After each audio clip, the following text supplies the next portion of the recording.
एक silver wire है जिसका रेजिस्टेंस 2.1 ओम है, और कब है जब उसका टेम्परेचर, उस वायर का टेम्परेचर इतना होता है।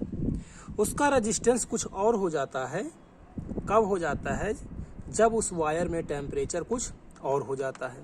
हमें बताना है कि टेम्परेचर कोफिशिएंट ऑफ रेजिस्टिविटी कितनी होगी उस वायर की। वायर यहाँ किसका है, सिल्वर का है।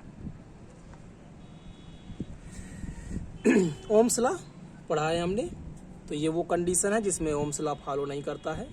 हमने लिमिटेशन पढ़ी थी ओम्स लॉ में कि जब टेम्परेचर बदल रहा होगा तब वहाँ पर जो V होगा वो I के प्रोपोर्शनल नहीं होगा। तो वही कंडीशन है यहाँ पर। तो इसके लिए फार्मूला भी आपने पढ़ा होगा।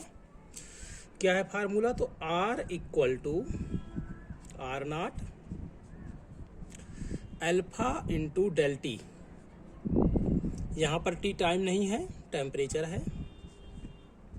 अब हमें अल्फा फाइंड करना है, तो अल्फा को हमें एक साइड में ले जाना पड़ेगा। तो इसको कुछ हम ऐसे भी लिख सकते हैं, हम लिख सकते हैं R, ये मल्टीप्लाई में है तो कहाँ आ जाएगा, डिवाइड में।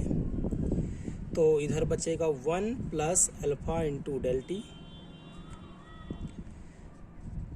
ये 1 इधर आएगा तो माइनस में हो जाएगा, नीचे कुछ नहीं तो 1 लगा सकते हैं, एलसीएम लेंगे इसका।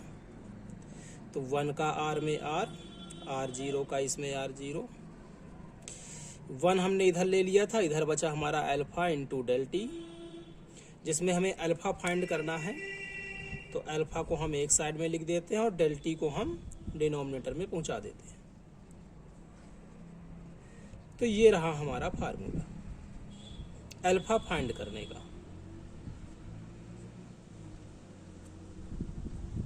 और इस फार्मूले पे ही पुट करते ही हमारा आंसर आ जाएगा। या कहीं कहीं पर ये फार्मूला स्टूडेंट्स को याद नहीं होता है, सीधे सीधे यही याद होता है, तो इसी को आप लगा सकते हो। जरूरी नहीं है कि आप इतना सब कुछ करें। ये भी यही फार्मूला है, मेन तो यही है, इसी से इसको निकाला गया है, हमने इससे इसको निकाला है, उसमें कोई बात नहीं है।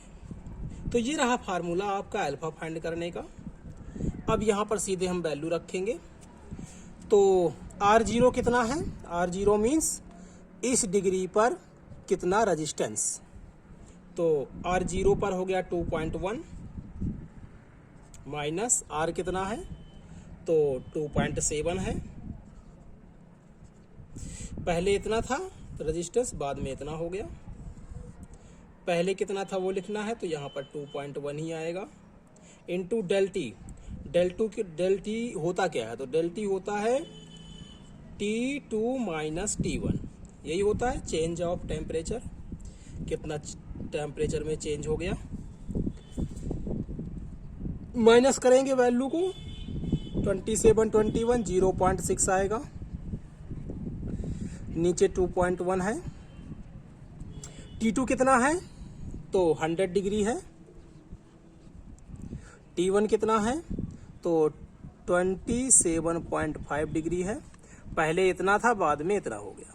ठीक, इसी तरह से पहले रेजिस्टेंस इतना था, बाद में रेजिस्टेंस इतना हो गया। टेम्परेचर बढ़ते ही रेजिस्टेंस क्या हो गया, बढ़ गया। टेम्परेचर बढ़ाते जाएंगे, रेजिस्टेंस बढ़ता जाएगा, करंट कम होता जाएगा, V I के प्रोपोर्शनल नहीं रहेगा। बस वही बातें हो रही हैं। अल्फा फाइंड करना है, अल्फा ही हमारा टेम्परेचर कोफिशिएंट ऑफ रेजिस्टिविटी है उस वायर की, जिस वायर में टेम्परेचर कम ज़्यादा हो रहा है। तो पॉइंट के बाद 1, पॉइंट के बाद 1, पॉइंट कैंसिल, तो 6/21। इधर कितना आ जाएगा, तो 27, 30 और 70, 73, 72.5। 3 से कैंसिल हो सकता है, तो 2/7, 72.5 इक्वल टू अल्फा। और ये रही अल्फा की वैल्यू। जब इसको सॉल्व करेंगे आप तो 0.0039 के समथिंग आएगा। अल्फा को रिप्रेजेंट करते हैं हम डिग्री सेल्सियस पर डिग्री सेल्सियस में। तो यहाँ पर इसको हम पर डिग्री सेल्सियस को कुछ इस तरह से रिप्रेजेंट कर सकते हैं, -1 अर्थात इनवर्स लगा करके। तो ये रहा आपका फाइनल आंसर।